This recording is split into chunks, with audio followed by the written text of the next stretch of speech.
Everyone, आज की video में हम बात करने वाले हैं जामिया मिलिया इस्लामिया की कुछ अपडेट्स के बारे में। जैसे कि आपको पता है, जामिया रोज़ रिज़ल्ट्स निकाल रहा है। UG, PG, diploma, advance diploma, post graduate diploma, certificates और पीएचडी का रिज़ल्ट तो ऑलरेडी निकल चुका है। तो अभी जो रिज़ल्ट के लिए जो डॉक्यूमेंट्स की रिक्वायरमेंट आती है, वो आप देख रहे होंगे कि आपने अगर एक से ज़्यादा कोई फॉर्म भरा है एक ही फॉर्म में ही, तो आप देख रहे होंगे लिस्ट ऑफ डॉक्यूमेंट्स आता है वहाँ पे।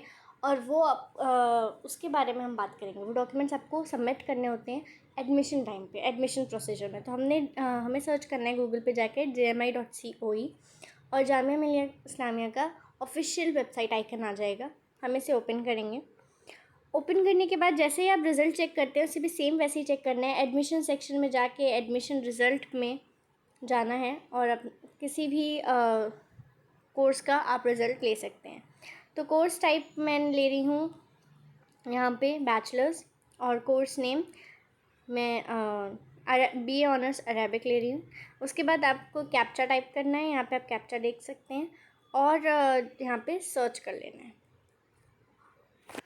देखिए, जैसे ही मैंने कैप्चा टाइप करके सर्च किया, इस तरह से ये कैंडिडेट्स की लिस्ट आ गई।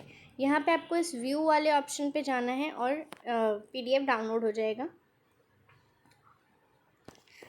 तो यहाँ पे हम पहले बताते हैं कि आपको PDF में क्या क्या दिखता है। आपको आपका कोर्स नेम और नंबर दिखता है, ठीक है।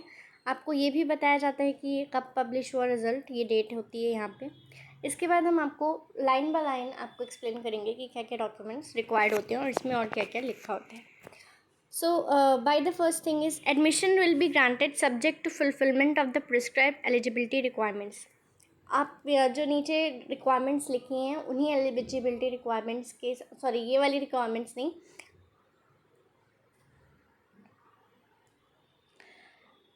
इसका मतलब ये है कि आपका जो एलिजिबिलिटी रिक्वायरमेंट्स दी गई थी, जो आपके प्रॉस्पेक्टस में दी गई थी एक कोर्स को अटेंड करने के लिए, आपने अभी तक तो उन्होंने चेक नहीं किया कि आप उस एलिजिबिलिटी रिक्वायरमेंट्स में खड़े उतरते हैं या नहीं, तो उसके मुताबिक ही आपको आपका एडमिशन मिलेगा। इसका उसका कोई लेना नहीं देना नहीं होगा कि अगर आपका एंट्रेंस में मार्क्स आ रहे हैं और आपके पास रिक्वायर्ड डॉक्यूमेंट्स हैं, लेकिन आपका जो एलिजिबिलिटी रिक्वायरमेंट उन्होंने मांगा है, यानी कि 60% या इंग्लिश में 60 या साइंस में 60, ऐसा कुछ जो भी रिक्वायरमेंट उन्होंने लास्ट मांगा है, उसको अगर आप फुलफ़िल नहीं कर रहे हैं, तो आप बाकी सारी चीज़ों को फुलफ़िल कर रहे हैं, सो आप एडमिशन नहीं ले पाएंगे। Second thing is admission formalities are to be completed by selected candidates on 10th August to 12th August up to 1 PM in the office of the Dean Faculty of Humanities and Language. Mostly अभी सबके जो भी result recently में आए हैं 2-3 दिन में, उन सबके ही 10th to 12th अगस्त ही है टाइमिंग और डेट है, मतलब एडमिशन की। और आप 1 बजे तक जाके डीन ऑफिस में अपना एडमिशन करवा सकते हैं। 1 बजे के बाद नहीं होगा, बिकॉज 1 बजे के बाद उनका इंटरवल, और ये जहाँ भी होगा, मतलब ऑफिस ऑफ द डीन, कोई भी फैकल्टी हो वहाँ पे ऑफिस ऑफ द डीन होता है, उसी फैकल्टी के ऑफिस ऑफ द डीन में ही ये काम होगा। अगर हम थर्ड चीज़ की बात करें, यहाँ पे जो थर्ड पॉइंट है, at the time of admission selected candidate will submit the originals of the following along with the self attest copy. तो यहाँ पे जितने डॉक्यूमेंट्स दिए हुए हैं, इन सभी डॉक्यूमेंट्स की original plus self attest copies देनी है। जी हाँ, जामिया ओरिजिनल डॉक्यूमेंट सबमिट करता है as in for the verification, और वो विद इन 15 या 30 डेज़ के अंदर वो आपको वापस कर देते हैं। सो फर्स्ट पॉइंट की बात करें तो candidates should bring the downloaded admit card, registration form and 2 recent passport size photographs at the time of admission. सब फर्स्ट चीज़ जो चाहिए वो आपका रजिस्ट्रेशन फॉर्म है। रजिस्ट्रेशन फॉर्म वो फॉर्म है जब आपने पे किया था, आपने अपना पूरा फॉर्म फिल किया था और आपने पेमेंट की थी, उसके बाद जो आपका एक फॉर्म पेज बन के आया था, वो है आपका रजिस्ट्रेशन फॉर्म। एडमिट कार्ड तो आपको पता ही है, वो है जिसके थ्रू आपने एग्ज़ाम दिया है। और एडमिट कार्ड में या और रजिस्ट्रेशन फॉर्म में जो फ़ोटोग्राफ्स लगी हैं, वही फ़ोटोग्राफ्स आप लेके जाइएगा तो ज़्यादा बेटर रहेगा, ताकि मिसमैच ना हो। Second thing is proof of passing the qualifying examination together with the original mark sheet in accordance with the eligibility requirements for admission as mentioned in the prospectus. First thing भी मैंने यही बताई थी आपको कि अगर आप एलिजिबिलिटी रिक्वायरमेंट पूरी नहीं कर रहे हैं जो प्रॉस्पेक्टस में दी गई थी, तो आपके लिए दिक्कत हो सकती है, वो मतलब आपका एडमिशन कैंसिल हो सकता है। तो वो यहीं पे ही सेकंड प्रूफ यही मांग रहे हैं कि आपके पास आपका क्वालिफाइंग एग्जामिनेशन का प्रूफ होना चाहिए, यानी कि अगर आप 12th करके आए हैं बैचलर्स में तो आपको एक मार्कशीट मिलती है और एक प्रूफ मिलता है, दोनों चीज़ें मिलती हैं, वो आपको लेके जानी है, उनकी फ़ोटोकॉपीज़ भी। और वो मार्कशीट और एडमिशन प्रूफ आपका एलिजिबिलिटी रिक्वायरमेंट जो इस कोर्स के लिए BA ऑनर्स अरेबिक के लिए प्रोस्पेक्टस में मेंशन्ड है उसके अकॉर्डिंग होना चाहिए। मतलब नॉट जस्ट BA ऑनर्स, आप कोई भी BA ले सकते हैं, उसके अकॉर्डिंग ही होना चाहिए जो भी उन्होंने कोर्स दिया है। Then the third thing is proof of age based on the certificate of high school, secondary school और an equivalent examination। आपका एज के लिए भी एक प्रूफ लगता है और वो आपके हाई स्कूल या सेकेंडरी स्कूल का सर्टिफिकेट से काम हो जाता है एज का, तो आपको उसके लिए भी चाहिए होगा। Fourth thing is proof of permanent address. Permanent address आप किस किस प्रूफ से दिखा सकते हैं? वोटर ID कार्ड से दिखा सकते हैं, पासपोर्ट से, ड्राइविंग लाइसेंस से एंड आधार कार्ड से, as declared in the application form with the name of police station and district.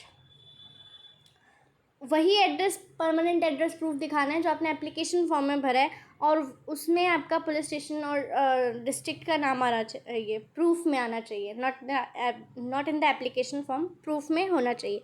और वो ये चारों में से कोई भी प्रूफ हो सकता है।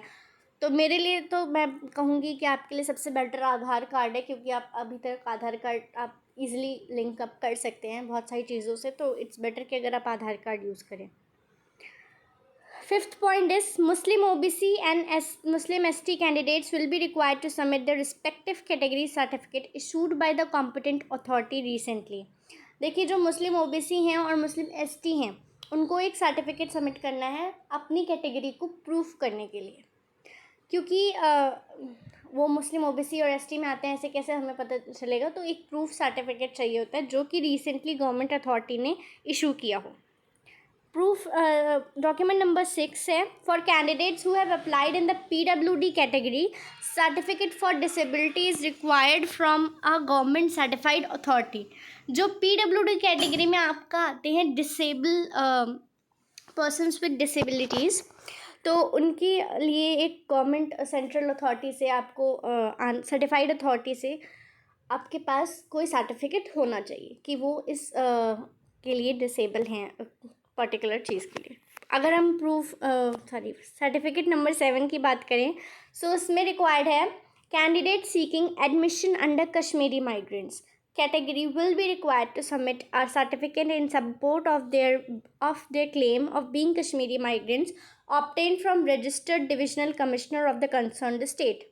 देखिए, मुस्लिम OBC ST और PWD कैटेगरी को उन्हीं का सर्टिफिकेट चाहिए जो उस कैटेगरी में अप्लाई कर रहे हैं, और कश्मीरी माइग्रेंट्स का भी उन्हीं को ही चाहिए जो उस कैटेगरी में अप्लाई करें। बाकी सबके लिए कॉमन सर्टिफिकेट नहीं है, ये कॉमन प्रूफ या कॉमन डॉक्यूमेंटेशन नहीं है जो हर किसी को देना है, ये सिर्फ उन कैटेगरी वालों को ही देना है। तो यहाँ पे एक कश्मीरी माइग्रेंट्स के लिए आपको जिस स्टेट में आप हैं ये प्रूफ करना पड़ेगा उस कंसर्न्ड स्टेट को के डिविजनल कमिश्नर को कि आप कश्मीरी माइग्रेंट्स हैं। ओके, अगर हम डॉक्यूमेंट 8 की बात करें तो वो है candidate seeking admission under candidates from Jammu and Kashmir category will be required to submit a state domicile certificate. जिन स्टूडेंट्स ने जम्मू एंड कश्मीर कैटेगरी से अपना एडमिशन फॉर्म भरा है उनको एक स्टेट डोमिसाइल सर्टिफिकेट सबमिट करना पड़ेगा। अगर हम डॉक्यूमेंट नंबर 9 की बात करें तो इस डॉक्यूमेंट में कैरेक्टर सर्टिफिकेट चाहिए, आपकी लास्ट इंस्टीट्यूशन या लास्ट स्कूल जो आपने अटेंड किया है, और ये कॉमन डॉक्यूमेंट है, सभी के लिए ही चाहिए होगा। कॉमन जो नहीं है वो है 5th to 8th, ये सिर्फ उन कैटेगरी वालों को ही सबमिट करना है, बाकी सारा कुछ कॉमन है। अगर हम 10th सर्टिफिकेट की बात करें तो आपका एक ब्लड ग्रुप चाहिए इन्हें, बिकॉज इन नीड कभी इमरजेंसी के लिए वो हर स्कूल और इंस्टीट्यूशन रखता है, तो आपको अपना ब्लड ग्रुप सर्टिफिकेट देना होगा किसी MBBS डॉक्टर या से जो, या फिर गवर्नमेंट हॉस्पिटल से जो इशू हो। Point number 11, in case an intervening gap in period is involved, the candidate has to submit a certificate affidavit from class 1 gazetted officer notary public for the entire intervening gap period showing year-wise preoccupation and non-indulgence in any criminal activities after leaving the institution last attended. Okay so Jamia में एक ये rule है कि आप अगर criminal case में या फिर किसी केस में इन्वॉल्व होते हैं तो वो आपको एडमिशन नहीं देते हैं, और इसी को प्रूफ करने के लिए वो ये उन्होंने ये 11th नंबर वाला पॉइंट लिखा है. तो अगर आपका गैप ईयर आता है, यानी कि 12th के बाद आप 1 साल बाद गैप करके फिर आप एडमिशन ले रहे हैं जामिया में, तो आपको एक गवर्नमेंट इशू करेगी, मतलब एक गेजेटेड ऑफिसर से आपको ये लिखवाना होगा कि आपका ऐसा कोई इशू नहीं आया, मतलब आपका ऐसा कोई केस नहीं है, या आप सिर्फ एज एन रिलैक्स कर रहे थे या आप किसी चीज़ की तैयारी कर रहे थे, तो वो एक सर्टिफिकेट आपको देना पड़ेगा. Okay, then the 12th certificate is affidavit for not indulging in ragging activities as per prescribe performer. एक एफिडेविट बनाना पड़ेगा आपको, जो उसमें आपको बताना होगा कि आप किसी रैगिंग एक्टिविटी में इन्वॉल्व नहीं है, because ragging is not allowed in Jamia. Point number 13 is, in case a provisional admitted student is unable to submit the result of qualifying examination for verification in the concerned department faculty center of JMI in support of the eligibility for the program by 9th September 2022, his her admission will be cancelled and all fees shall be forfeited. तो देखिए यहाँ पे एक है कि अगर आप अपना रिजल्ट ऑफ क्वालिफाइंग एग्जामिनेशन नहीं दिखा पाते हैं, मतलब अगर आप उनको ओरिजिनल वो वेरिफिकेशन के लिए नहीं दे पाते हैं, तो लास्ट डेट है आपकी 9 सितंबर. अगर इस तक आपके पास इस टाइम तक आपके पास उनके पास आपका रिज़ल्ट ऑफ क्वालिफाइंग एग्जामिनेशन का वेरिफिकेशन के लिए डॉक्यूमेंट नहीं आता है, तो वो आपका एडमिशन कैंसिल कर सकते हैं. ये बात जामिया ने प्रॉस्पेक्टस में भी मेंशन की हुई है. Point number 14 is, the candidate should submit the counterfoil of admission fee slip to concerned office of the Dean Department Center after submission of fees. देखिए यहाँ पे क्या है कि उन्होंने फ़ीस स्लिप जो आपको सारे डॉक्यूमेंट्स आपने सबमिट कर दिए वेरिफिकेशन के लिए एंड उन्होंने अप्रूव कर दिया, तो उसके बाद आपको फ़ीस स्लिप भरनी होती है. तो फ़ीस स्लिप के लिए जब आप जाएंगे तो वहाँ पे आपको 2 स्लिप मिलेंगी जब आप फ़ी सबमिट करेंगे. एक स्लिप आपके लिए होती है और एक आपको डीन ऑफिस में सबमिट करने के लिए होती है. तो बेटर इज़ कि आप उसी टाइम वापस आके अपनी वो फ़ी स्लिप सबमिट कर दें, उसी दिन उसी टाइम ही, बिकॉज अगर ऐसा नहीं होता है तो आपके काफ़ी दिक्कत हो सकती है, तो मतलब बाद में आपके दिक्कत हो जाएगी इस वजह से. सो दैट्स ऑल जो आपको नीडेड है. बस आपके पॉइंट नंबर 5 से लेके पॉइंट नंबर 8 तक कॉमन सर्टिफिकेट्स रिक्वायर्ड नहीं है, बाकी सब कुछ कॉमन है, क्योंकि 5 to 8 कैटेगरी वाइज दिया हुआ है कि कैटेगरी जिस कैटेगरी में आपने फिल किया उस कैटेगरी का फॉर्म चाहिए. कैटेगरी में जिसमें आपको प्रूफ करने की ज़रूरत नहीं है वो है जनरल, मुस्लिम और मुस्लिम वुमेन. इन 3 कैटेगरीज में आपको प्रूफ करने की ज़रूरत नहीं है कि आप जो आपने कैटेगरी भरी है उसके सर्टिफिकेट चाहिए नहीं होगा. बाकी मुस्लिम, OBC, ST, PWD, Kashmiri migrants and Jammu and Kashmir category में आपको एक सर्टिफिकेट देना होगा, जिसके लिए उन्होंने कहाँ से देना है, कैसे देना है, वो यहाँ पे मेंशन किया हुआ है और मैंने आपको बताया. So that's it for the video. Thank you.